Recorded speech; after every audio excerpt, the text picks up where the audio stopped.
Okay, so we got Bonze here, and we're gonna talk some lures, some fish stories, and get a cool little conversation going here.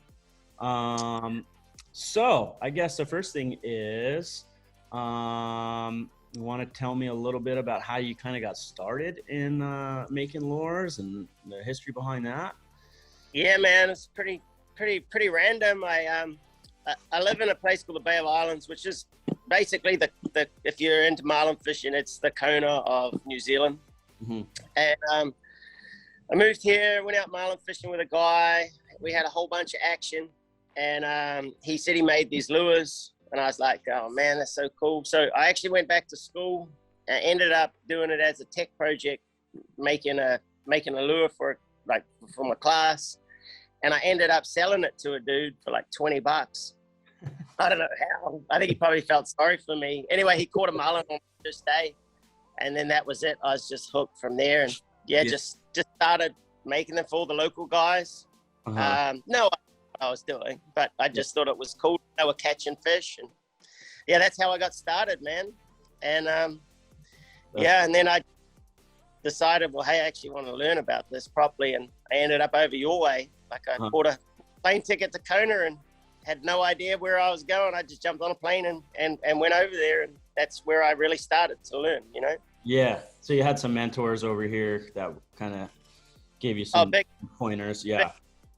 Big time. There was a captain that I ended up working for a long time, a guy called Graeme, had a boat called the Spellbound.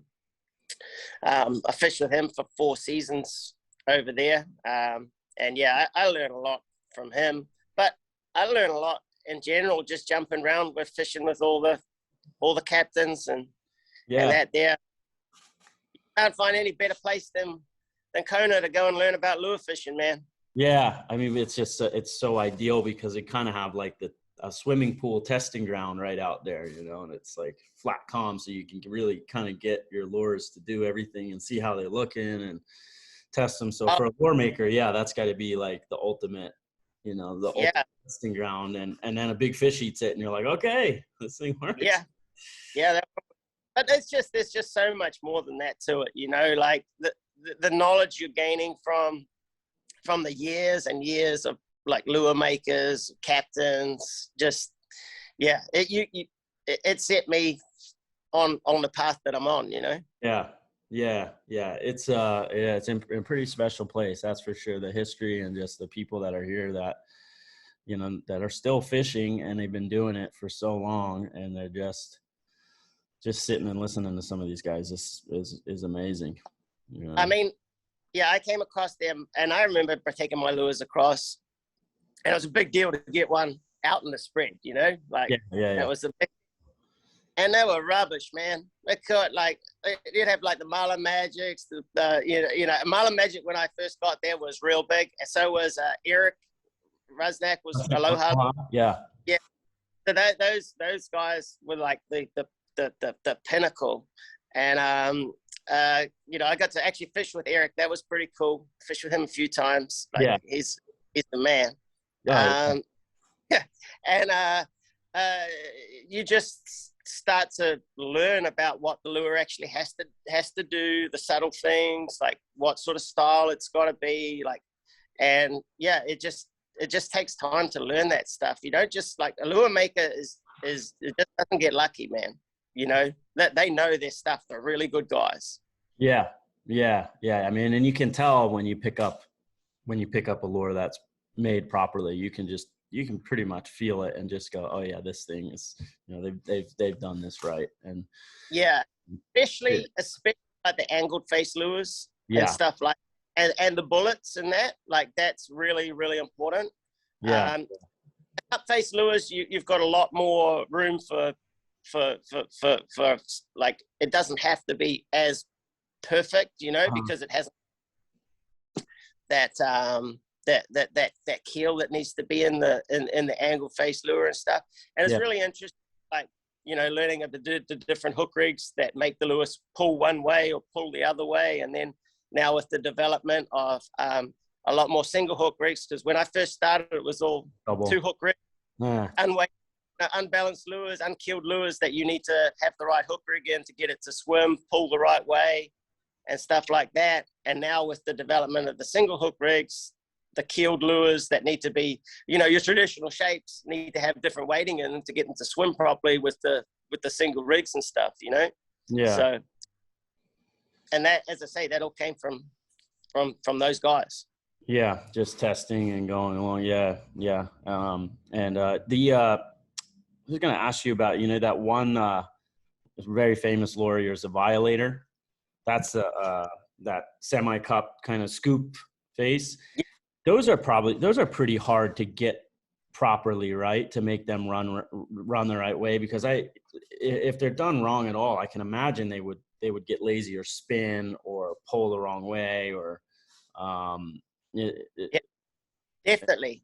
That's why, like, it's got to be like they've got to be keeled, that kind of lure, Yeah, and I think yours is got. I remember it is very balanced and it sits properly. If you roll it on a table, it sits well. And I caught my grander on a similar style one. It was like a Bart one, the blue breakfast. Mm-hmm. But that lure I have to fiddle with. Like, I've pulled it for so many years that I kind of know how to get it to run right. But sometimes it'll do something funky, and because it's not keel weight, doesn't have keel weight. Where I feel like what you did with yours was really smart. How it's going to be a lot more consistent, and then you can run it with the hook down or the hook up. It's still going to run right, and you don't have to move the coil all over and try and get it to do what you want. But that's as a lure maker, and being I was a fisherman first before I was a lure maker. I'll be straight up with you, that's my, I love making lures too, but my passion is going fishing, So, I was a fisherman that made a few lures. Now I'm a lure maker that does a little bit of fishing because I'm too busy,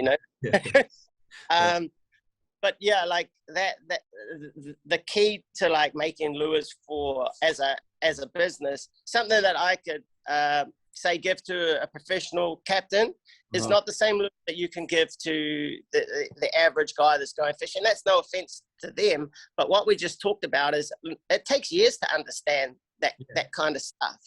So you have to make a lure that is especially easier to run. It can run in a lot more conditions than what just Kona is, for example.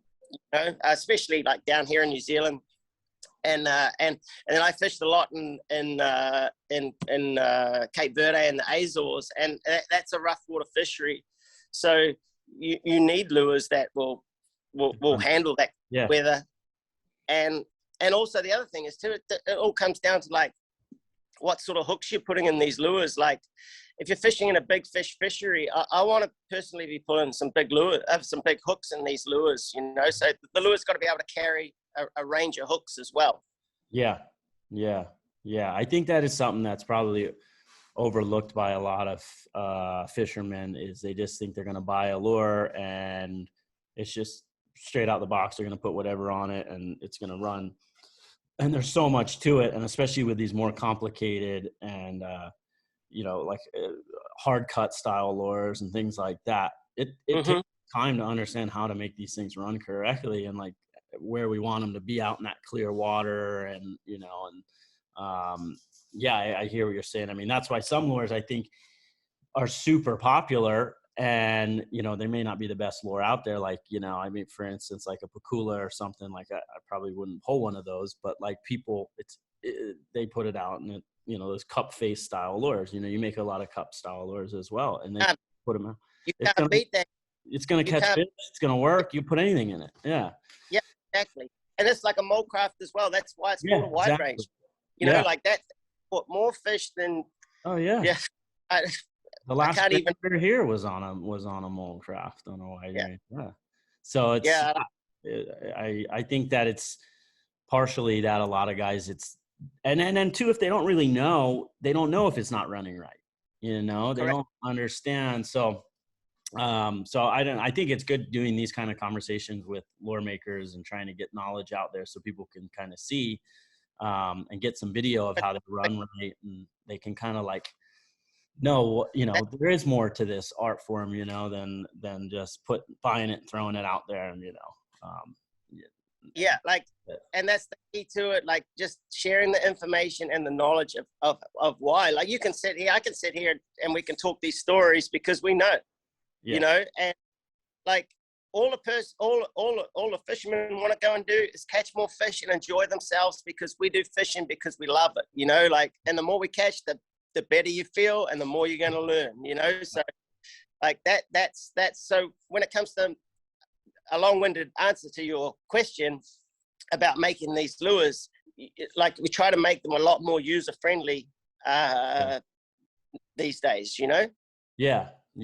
I can see that with your lures for sure. The way that they're keel weighted, they run, they're going to run true. And some other guys, they're great lures and they're awesome, but yeah, you do have to know what you're doing to run them out there for sure.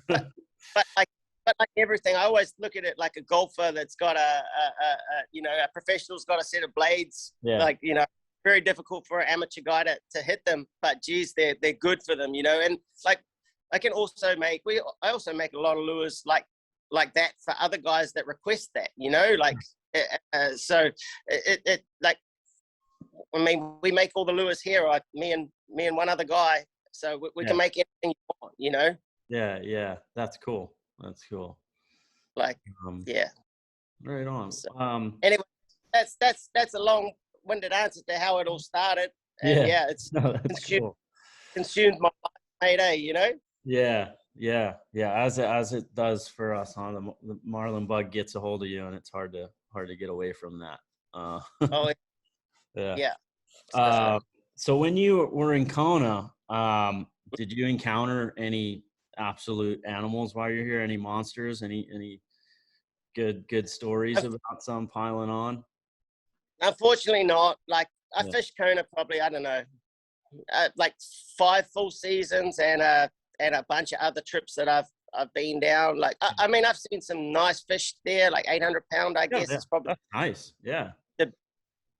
But I've never seen that true sea monster, which I've only seen in like in the Atlantic. So yeah, I'm ready to go back and find that fish, man. Like, that's my dream location is to come and find that big fish in Kona, I tell you. Yeah. Well, it's good to hear you're going to be spending some time down here fishing. I'm sure you'll eventually get your shot. And yeah. Well, man, I can't wait. Like, it's a road locked down here in New Zealand the last. Oh man, yeah, you guys have had it really tough. Yeah, it's been. Yeah. But you're good. So, you're good now. You can travel. They let you can kind of. Yeah, we can travel. Like, just flights is an issue at the moment, but that should get better like in the next couple of months once everything really gets rolling again. So that's good to hear. Yeah. But yeah, no, I didn't see any, like, I shouldn't say that 800 pounds is a big fish, but big fish, yeah. I didn't see those ones that everyone talks about that, like, is an absolute, like, monster that you hear from every captain that you speak to in Kona. They all have that story. Yeah, it usually ends with heartbreak, most of those stories, so it's yeah, I think anyone who's experienced one of those, it takes some years off your life, because it usually ends in heartbreak in some way or another. Kona's due for an absolute giant to get hung up. I mean, I think it's only a matter of time. I'm kind of hoping this year there's going to be a bunch of big ones, because the winter time there was a lot of big fish around. So I mean, last week there's been two 700-pounders and a 900-pounder. There's been a consistent number. They've been around. You got to put your they've been around. Well, since we're talking about Kona, I mean, we'll try and get off the Kona thing eventually, but since we're talking about it anyways, can you give me your pick for a 4 or a 5 lure spread if you're coming out to Kona? When you get on your boat and you start fishing, what are you gonna pull? What ones are your lures and what position, and what are you thinking? I'm probably gonna add in a couple of teasers as well, man, if that's all right. Like, so I really how you think, I would pull on my short, like, teasers, on my bridge teasers. I'd pull a lure that I make called a Chocolate Thunder, which is like a really big, like 20-inch style teaser. I'd one each side of that, because majority of the big fish I've seen around the world have always come to something really big in my spread to start with. I like a lot of size in my spread. The only downfall is you've got to have a setup that can pull it away from the fish. So you've got to have a good set of reels upstairs, or however you're doing it to pull that size teaser away. That's the only problem. So I've run that pretty short, like on wave sort of 1 to 2, like really short in there, just so I can get it. Electric or just hand line, or electric? Electric. It depends, man. Like I want it up in the rigger though. So if I do put it in the rigger on the hand line, I've got it on a breakaway, because otherwise it just rip your rigger off, you know? But yeah, I definitely want it up in my rigger. And then going back, I'll have probably a Violator and an Anaconda as my two corner. Then a short rigger. It depends what the weather's like, but I would run either a ballistic or a lure called a tracker, which is like a hard cut, flat face, like a wide range style lure. Mm-hmm. And then my long rigger would be a bullet of some sort, just depending on what I see around the place on the size of what I'd run. But I'd start with like a 9-inch bullet on my rigger, and I wouldn't, on my boat, I wouldn't pull a stinger, because I've got the short. Yeah, you'll have your hands full with the 2 teasers. Yeah. If I want to run the stinger, I run my long rigger extra wave back. Yep. Yeah. Some guys I see doing pretty well doing that. You know, that's their stinger. So that would be my spread. Pretty simple, man. You know. Yeah, I like it. That sounds pretty good. I like the different movements that you're gonna get out of each lure. Each position's got something a little different. That's cool. And then your bullets. You got some pretty cool bullets that you've been putting out, and especially those fish head ones. Those things are killer looking. Yeah, I think it was I've seen Hugo catch a bunch of fish on those things, and and Hannah brought a bunch on my boat, and I was checking them out. These things are really cool. Yeah, Simon on the high flyer, Simon Brown. He's been helping me a lot with that. There's there's a lot of work and all that kind of stuff. Once you get into the airbrushing and that, like, so that's been a really cool project. But especially making the bigger bullet that called a high flyer. I sort of haven't released that yet, but that's what Simon's been catching a bunch of his big fish on. So that's been like bullet kind of deal, or sorry, is that like a large bullet, like a 9-inch, or large bullet, like fish head? So it's just been working with Simon over there, and it's like a 12-inch bullet, like pretty heavy with a fish head in it. So that thing's been killer. I know he runs it on a short rigger. Seems to like put a bunch of good fish on it so far. Yeah. So I like but that's here. Yeah, I think I've made, like, I don't know, maybe 4 or 5 versions of that before we got the weight how it needed to be. Yeah. So, but it's so interesting with bullets. I mean, some guys really like them heavy. Some guys really like them like light. It just depends what action you're wanting, you know. So, but I always remember fishing with Eric, and he'd be like, it's either the really heavy lure or the light lure that catches them, man, you know? Yeah. So there's a lot to the bullets. And then I also make a new one called the Weapon, which is actually fish head style, the shape of the fish head. Yeah, I've seen that one a few times. That thing looks killer. Yeah, so that's been interesting, like learning to make that. That took quite a while to make, because one, you had to make that fish head shape. Since they're not round, they have to be like weighted correctly. They have to be keeled, otherwise they're going to run on their side, you know. So side and flap, which I've seen some. Yeah.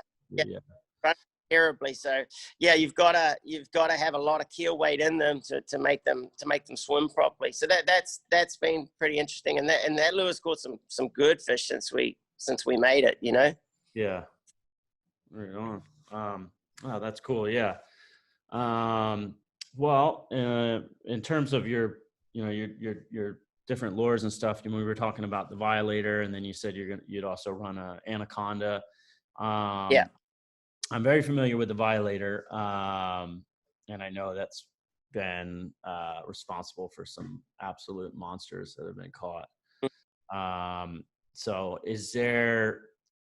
do you have a little history behind that lure, or a story about it, or anything that you could share about it? Yeah. So I was in Bermuda, and I used to make it as a chain teaser. So I had that with 4 lures in front of it. Oh, cool. And yeah, and we just kept getting railed on it, like on the teaser off the cleat. And we're like, man, let's put some hooks in this thing. And like, I had a mate there. We ran it first day. I don't know. We caught a blue marlin. I can't remember how big it was, but that's how it got started. It was the teaser that got railed so much. And then the biggest thing, it's on, I think, version 3. And it's been really interesting about changing it from a teaser to a lure. Yeah. Well, when we used it as a lure, but it wasn't weighted the same.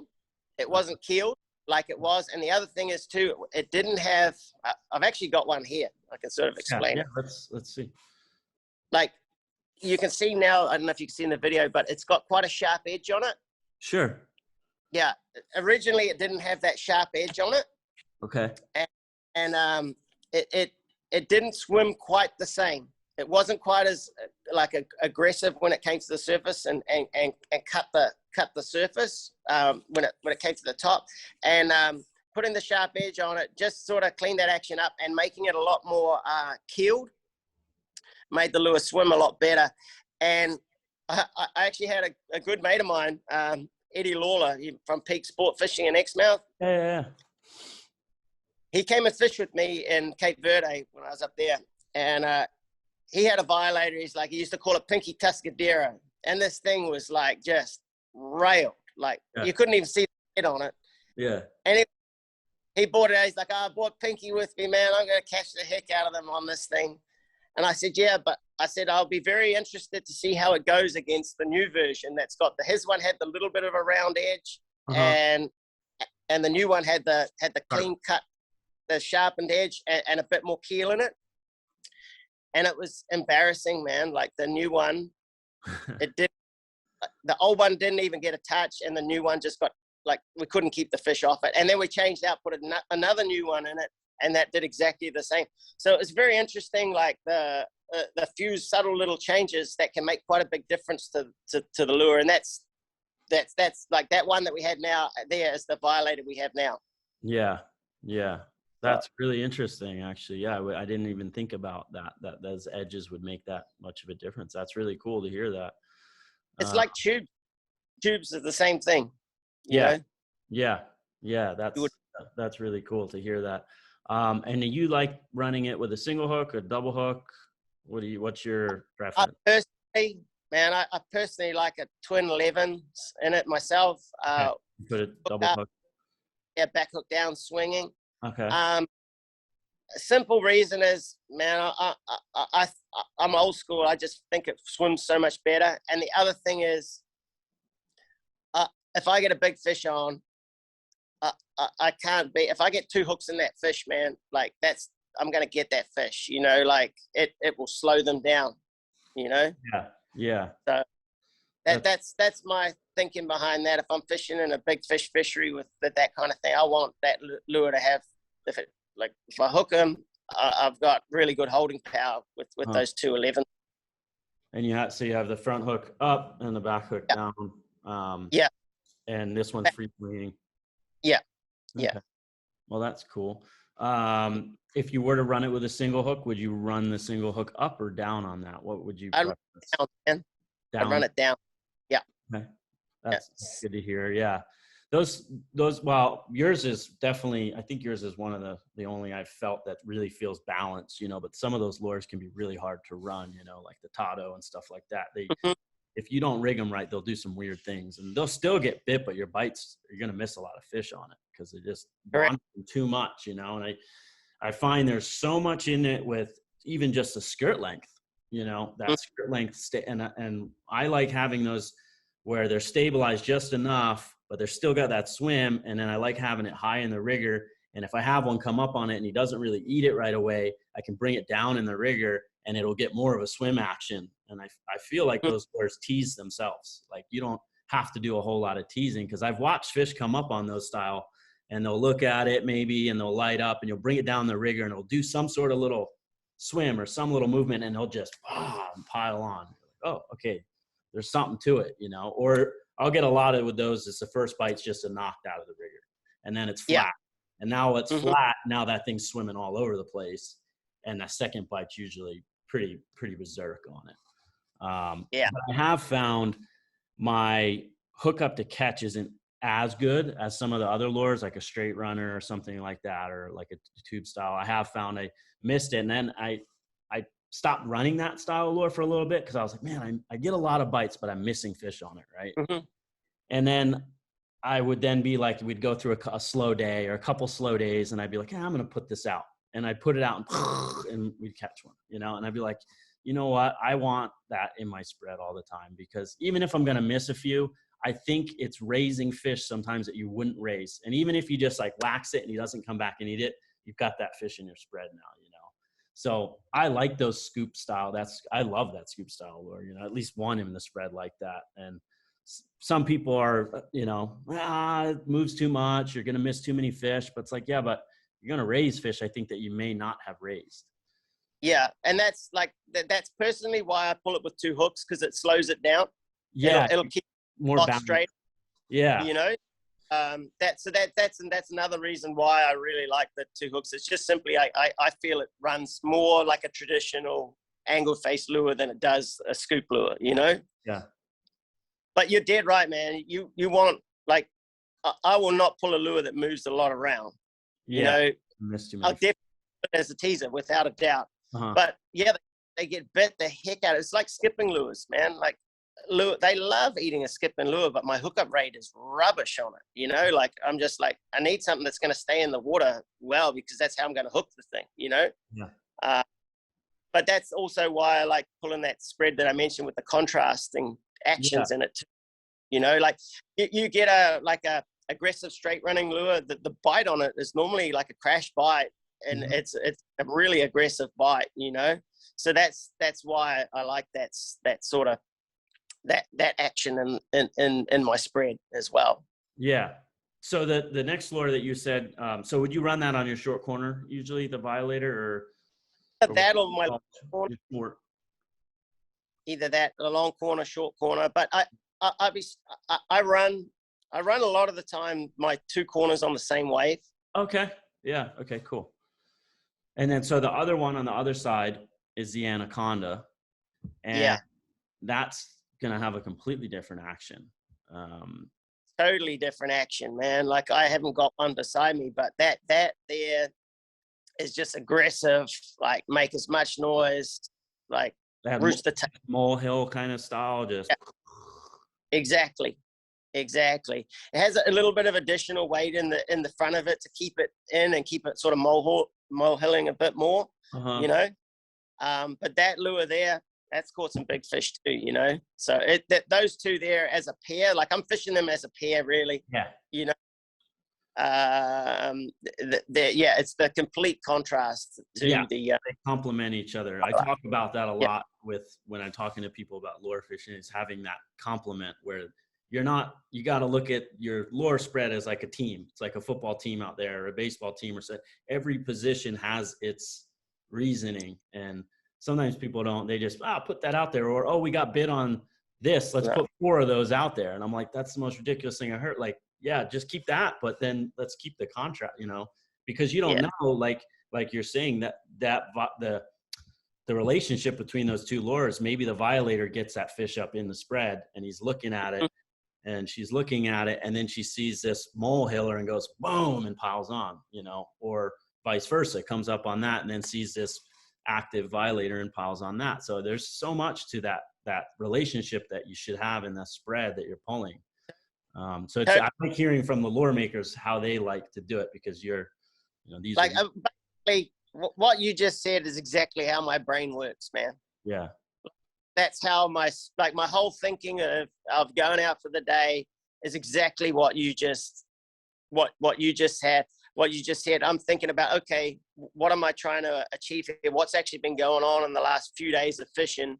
How the fish been reacting? You know, and then I'm picking my spread exactly how you speak about it, basically. Yeah. So, I mean, I've got a lot of shapes, and there's a reason why I've got a lot of shapes, is for all those different conditions, different fisheries and weather conditions, you know, like that's why I have so many different ones, because if you go to a different place, you need a different lure for a different situation, or different boat size as well, you know, that makes a big difference. Of course. Yeah. That's a whole nother thing. Yeah. Every boat's got a different wake, and you can do your head in on that, but that's part of the fun for me at least. I love lure fishing because it's a constant, you know, it's you're adapting and you're learning this stuff, and it's interesting. And for you, it must be really cool because you're using your lures. So you're, you know, you can say, wow, this is doing what I wanted it to do. And then you get bit. And completely. And then also like refining it to make it do exactly what you want to do. It's all good to go and make it. Yeah, that's what you think. Like, so, I mean, that's the beauty of being a lure maker. It's like, okay, I need a lure that does this. Let's make it. And then the beauty of knowing so many people, for me, around the great fisheries, is I can give it to them and they go, hey man, give me some honest feedback here. Is this thing any good, or what do we need to do to it? Like, is it working your conditions and stuff like that? But the boat wake thing is massive that you just mentioned there. Really interesting. Like, a couple of things that I've noticed around the place is, say like a boat like yours, the Merit boat, beautiful, clean wake. Yeah. Fish on a Bertram or something like that, very messy, like a lot of white water. Both get equally bit. Like I mean, but like all boats around the place, you've got good boats and bad boats. So I'm not going down that road. But what I have personally noticed is I really like that clean wake, man. Like, and then like, because what I found is I don't get anywhere near as many just like fish come in, and you don't even see it just like knock the rigger down and gone. With the clean wake, I've found that I've had a lot better bite, to like not so many knockdowns, and it's got to be because the fish can see the lure better, you know. Yeah, I think that must be it. I think they can also see they got a good escape route too when they eat that thing, and there's clean water and they're not hesitant. And, because you got to think like that fish its world is such a hostile environment.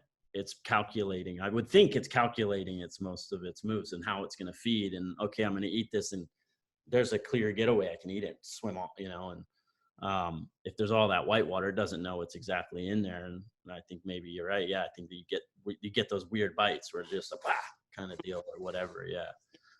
So like that's for me personally, like I'm all about trying to get that lure in the clear water. Like, and so if I'm on a boat with a lot of white water, I'm running probably my spread back a bit. I got it like wider, higher in the rigger as well if I can. So I have to drop it back a bit further, keep it in the water. Yep. But that there for me is a massive part of like the lure fishing, is just getting that lure in some nice clean water and get it swimming nice, so staying in the water, you know? Yeah, I think that's a huge part of it that gets overlooked, is just trying to get them out in that real clean water. And my crew, I think, sometimes hate me because all day I'm just like, okay, let me see that, bring it, you know. It's like constantly want to get those, and you got to tweak them a little bit to kind of get them to really swim out that way sometimes by using the hook as a rudder. And but when you get them going that way and they're all, you know, everything's out in that clean, I just feel so confident myself looking at that spread. Yeah, we're gonna get bit here. yeah, it's the mental thing too, you know, like you like what you're looking at, you're Yeah. probably going to do it, you know, like, but that whole like thing about making them swim in the clean water and that, it, like, you may not get any more bites. Yeah. You but may, like but but what it does, I feel, is you like, I hate missing them, man. Like, okay. but Oh, it's Marlin fishing, so you're gonna miss them, you know. So yeah. like, if everything I can to try to hook more when it comes to that and get better bites, that's what I'm trying to achieve, you Yeah. know. That's cool. Yeah. Yeah. I think you're 100% right with that. You know, getting them so they can see it a little better. You're going to get more commitment on the bite. Yeah, that's a cool topic to hear. So moving down your spread here, with the next lure that you were going to be running on your short rigger, right? Okay. You were kind of talking about kind of a straight running, flat face style, or, Yeah. Or a straight, but just a straight runner in general. So like, it's either going to size be, down a little bit, right? Is that what you're saying? It's a little bit yeah, smaller than your anaconda and stuff. yeah. So like, I'm coming down to like a 12-inch lure Okay. here. So it depends what the weather would be like. If it's a choppy condition, say like a little bit of wind chop, I'd run the flat face tracker lure, which is like a molecraft shape, you know. Uh-huh. I definitely run that, and that's because it hangs in there good. It's consistently running, and it likes a little bit of wave to sort of generate its momentum, you know. Dives deep, so it's easy to eat. And then if it's calm, I'm going to run like just a heavy weighted, hard cut, straight running lure, the same size, 12-inch. That'll just sit there, run straight, molehill, and like put out quite a bit of noise, but runs dead straight. That's all I want on that rigger, is something running nice and straight. Yeah. Yeah. Okay. And your reasoning behind that is it's a easier target after they've kind of come up and they're falling back. Yes, but that's probably more what my bullet is going to be on the opposite side. This one, I still want it to sort of stand out there in that clear water by itself. Yeah. You know, so I still want it to have a bit of its own presence, you know. So I'm running it like a standalone lure. I've got that other one on the other side that's more of my one where that fish is dropping back through the spread. Yeah. Cool. And then you got your bullet, which is gonna get hammered by the fish that's falling back, or maybe comes up on the tail end of the spread, or a tuna. I mean, anything. Yeah, that may, if I had to pick one, if I'm just gonna catch fish, I'm pulling a bullet out there on my long. Yeah, like, that's what I was gonna ask you. If you had to go catch some food, like that was you had to do it. What are you pulling? What lure are you had to, and you can only put one out there. You got a meat catcher that you would suggest? Oh, look, man, just the that DLB that I make. DLB, like, heavy bullet, and like, it's that 9-inch size. It catches everything, you know. Like, I'd definitely be able to feed myself with that thing. Yeah, I've heard a lot about. Yeah, I've seen a lot of. Usually, if I see a picture of that, there's a dead yellowfin behind it or somewhere. It's an ahi that. And cool. But those kind of lures catch everything. It's like your spearfish, you know, my everything. Yeah. So, and of course, blue marlins too, you know. Yeah, that's the funny thing. People underestimate that those bullets catch a lot of blue marlin, especially here in Kona. But I think it's the reason why here in Kona is because everyone's pulling a bullet, and they work, and we get bit on them. But you go to some places on the East Coast or other places, and I always get some of my friends that are captains are like, "Yeah, that's just a tuna lure," you know. I'm like, "I'm telling you, put that thing out. You're gonna get blue marlin bites on them." I mean, I tell you the story about how I learned about it, and it was well before I went to Kona. It was like, I used to tow one on my shotgun when I was a young captain down here. Mm-hmm. And I used to come in complaining that I had marlin eating my tuna lure all the time. I'm like, man, are you serious? It's not it took you that long to work out that thing's not a tuna lure, like, come on, man. Exactly. Yeah. The So, classic scenario is like when you want to catch a spearfish or someone slam here and you're running all bullets and you can't stop getting marlin bites and big ones too. And you're like, what? I remember fishing over there and we're teasing and we're pulling bullets. Like we're teaser fishing, we're pulling bullets, man. Like I was like, wow, this blew my mind, Yeah. It's cool. It's one of the, it's something that I think is now starting to really catch on in a lot of places in the world. But But I think especially like New Zealand fishery, the same bullets work here, but also not as, all bullets work around the place, but there's definitely subtle differences, I think, about what works really well in some places.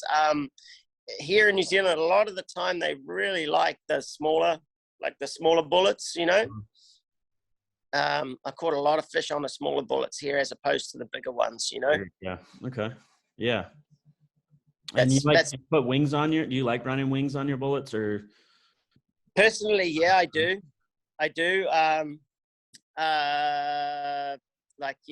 definitely like running a wing. I like running a bird as well. Okay. Especially if I'm like just sending my spread out and I say for example, I'm fishing from a boat that doesn't have a bridge, like my little boat. I'll always run a bird so I know where the bullet actually is. But if I'm on a bridge, I won't run it. But I only I like running it so I know where my bullet runs if I can't, because it's hard to see sometimes from down low, you know. Yeah. Especially if there's a little bump or something on the water too. Yeah. I want to get, if I'm running my bullet, I want to get it that sort of black water ripple if I can. Not a massive fan on the dish ragging bullet. Gets bit a lot, but the rate is rubbish on it, Yeah. So, I like that black water ripple. That's my favorite thing right there on those bullets. Yeah, so it could take a bit of mucking around to get that. Yeah, takes a bit of work for sure. Especially, even little subtles like how much fuel you got in the boat from day to day. You got to move that bullet around. It's kind of one of those things you can't just put it out there and expect it to do its thing all day. It's still probably going to get bit if you just put it out there, but you're going to get more bites with adjusting it all the time. And I know I learned quite a bit of that from actually Chip Van Mols, and he fished with me a little bit one spring. We were pulling a lot of bullets, all day he's adjusting that thing all day throughout the day. Yeah, that's exactly who I was talking about when we were teaser fishing with bullets. That was who I was fishing with. So, and he's a lure fisherman, man. The wealth of knowledge you can get from Chip is pretty amazing. But yeah, that's one of those things I think you just kind of have to learn it over time, is how to get that bullet to run right. Because you can just see it and go, okay, this is how I want this to run. And some people in a super rough fishery, maybe a guy's fishing off the East Coast or in the Atlantic and stuff, it can be maybe hard for them to figure out how it should run, because we're lucky enough here to basically pull that thing in a swimming pool. So I think it definitely would benefit from seeing it and understanding that blackwater ripple for some people, instead of just like putting it out there and man, if you do fish in a rough fishery, I'm guilty of this. New Zealand's a semi-rough fishery. Yeah. Like I'll go and troll in the calm somewhere in the bay just to learn, So just to go and see what it's actually going to, like I can get a true indication of how this lure is going to actually run. Yeah. Oh, that's smart. Yeah. People be doing that kind of stuff, like to learn more about that, So if you don't have like a place in your backyard that's nice and calm where you're actually fishing, Yeah. No, that's a good tip. Yeah. That would probably work for a lot of people. They could just be on the inshore and just put their stuff out and see how it looks and, adjust it that way and kind of get a hang of where they, if that's rigged right and all that kind of good stuff. So that's cool. Yeah. It's a good little tip. Sure. Well, I won't take too much more of your time. This has been a great conversation. I've definitely really enjoyed it. But I did want to also bring up something else, straying from the lures, but you make these light gauge hooks that have become really popular. And Yeah. I've just interested to pick your brain on that. And I know I've felt them and they're super sticky. Like there's no doubt they're going to hook fish, but I've also heard that they really they can handle a lot of pressure. And there's guys here in Kona pulling them sometimes, and they've caught some pretty big fish on it. I know Troy was using them for a while, and he showed me that, and I said, oh man, I don't know, that's sketchy. And then he's telling me how much pressure he's been putting on fish on those, and then there's no problem at all. And a couple other captains were telling me the same thing. And so I think that's pretty cool, because I think we all like, if we can get that little lighter gauge, but then not bend a hook, you're going to catch more fish.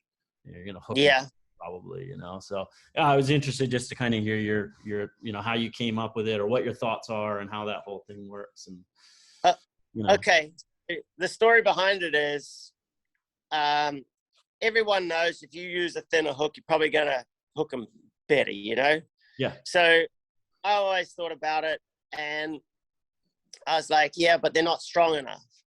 Okay. So I never really pursued it or anything, but I always like fishing for striped marlin in New Zealand. I'm like, man, we got to hook these things better. So when I was in Cape Verde, I fished with a mate called Stephen Hall, and he's from Oregon Inlet. And he used to teach me about like white marlin fishing all the time. I used to talk to him a lot. And then I went to the Azores, and there was a Captain Ian Carter, and Stephen Hall was his crewman.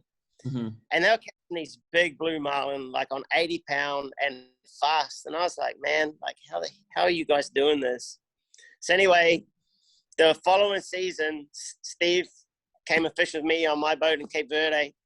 And he just showed me a few things about drag management and like keeping the drag off the fish and stuff like that. And we started catching these big fish with really light drag and fast. Yeah. And I mean, this is a really short version of what happened, but yeah, we started catching it. I'm like, man, the amount of drag I'm using is like only something that we're using 30-pound. Like, you know, 130, I'm only fishing like 30-pound drags on these fish. Obviously there's times when we needed more drag, but go down on in general, we're just fishing enough drag to gain line, and these fish were staying up on the surface, gave me a chance to get back there quickly. And if you did it in the first chance they gave you, you pretty much, and you had a good leaderman, you could get the fight done right there and then. But so I was like, okay. And then I went to fish in North Carolina for the white marlin, and they were all fishing like, you know, dink fishing with the ballyhoo 30-pound, 30-pound main line and little circle hooks and 50-pound fluorocarbon and stuff like that. So I came back to New Zealand, and I bought myself a dredge. I'd never seen a dredge before. Bought a dredge, put it out on my boat here, my little 16-foot tinny, and towed 4 lures with like little hooks in them, you know, 150-pound leaders, 200-pound leaders. And yeah, man, we started whacking them. And just fishing that light drag, exactly the same thing. But then I ran across a good customer of mine, and he had a contact in the tackle business, and we're like, man, we need to develop this hook. And they helped me develop that hook, and that's where we came out with this platinum light gauge that we got now. But the material that's used is very, very strong. The only downside of the hook, if it's in like any hook, like say like, I mean, a lot of people probably be used to using jig hooks, and that, you know, when you fish and it's hooked in like a jig, for example, you've hooked the fish and it's pulling on the bend of the hook. With a jig hook, you can put a lot of pressure on, you know. And this is exactly the same, like what you can do with these light gauge hooks. The only downfall of it is that you're getting a lot of fish that'll only just have the tip, like, because it's so sharp, the tip will grab. And that's where the weak spot is. If it's only just tip, like in the tip, you will have a issue with it, like it will snap because it's such a like high tensile strength steel that they use. So, but if you get it and it's buried, which is a higher percentage of them, they're exceptionally strong. I mean, I've got customers fishing them with 130 pound. They're not designed for that. Yeah. But man, they're putting 25 kilos of drag on, you know? So once they're buried, they're an extremely strong hook. And it's a pretty big claim for me to say this, but in New Zealand, for sure, it has changed people's ways of fishing, you know? Like, so many guys now are catching more marlin than they've ever caught in their life. And definitely a big part to play with these hooks and hooking more fish. But I mean, it's only going to get better with advancements in materials. Like if we could get that hook that was that thickness but was as strong as a standard hook of today, geez, I'd hate to think what you could catch with them, you know? Yeah, it's definitely got its place, and it's just another tool in your arsenal. But I mean, I even fished in Kona with Troy, and we caught fish up to 600 pounds on them. But it's also got to do with, like, it's a whole style of fishing. It's about learning to drag management and all of those kind of things. There's a lot more to it than just the hook. But going back to it, the thing is, if you don't hook it, you can't fight it. You can't catch it. So exactly, that's all it's designed for, is to try to hook more fish. Yeah. I mean, the theory is in those thinner and sharper. It's almost like sharper, I guess, too, as well as it. The theory is sound. I mean, you're gonna stick more. You're just gonna get it. It's just stickier. You're just gonna get him in there. It seems like more. Well, I know old Roscoe Finlayson. He's been going really well with them on his new boat. He's been catching a bunch of big fish. I think he's caught fish up to 800 pounds on them, you know. So you get a skilled captain that can fish. You've got to, like, you hook a big fish, because everybody's like, what do I hook a big fish? I'm like, well, you hook a big fish, you catch it, you know. Like, yeah, exactly. Yeah, you hook him, man, like, you've got him on, you know. So if you don't hook us, I see you're gonna chance. But like, he's done exceptionally well on those hooks, you know. Yeah. Oh, that's cool. Yeah, it's nice to see some innovation and things changing, and with hook style, and it'll be exciting over the years as time goes. I think there's going to be a lot of advancements in materials and things for hooks, and there already is, you know, like you can see it starting to happen, you know. Yeah. I mean, I had always had this mindset of, I want to have the smallest hook possible that's still strong, but then there's other people who have the opposite version of, well, it needs to be a really big hook so it can fit over the jaw, you know, over the jawbone there or whatever. And I'm not 100% sold with blue marlin. If that, maybe on a black marlin, they have such a big jawbone and it's so hard, maybe that. But on the blues, I'm not 100% sold on that. I think if you were able to create a super strong 8.0 or 9.0, you may stick more fish, especially the ones that's just hootered. Instead, it might actually be in the bill, and you'll be able to puncture into that spot. There's one thing I'll say on all of this, man. Like, this is my opinion on it. I fish with a lot of great captains around the world. Yeah. Every one of them, we'd have this conversation that'll be different. Oh, yeah. But the one thing about all the good ones is all their hooks are sharp. I've never fished with a good captain that runs rubbish hooks.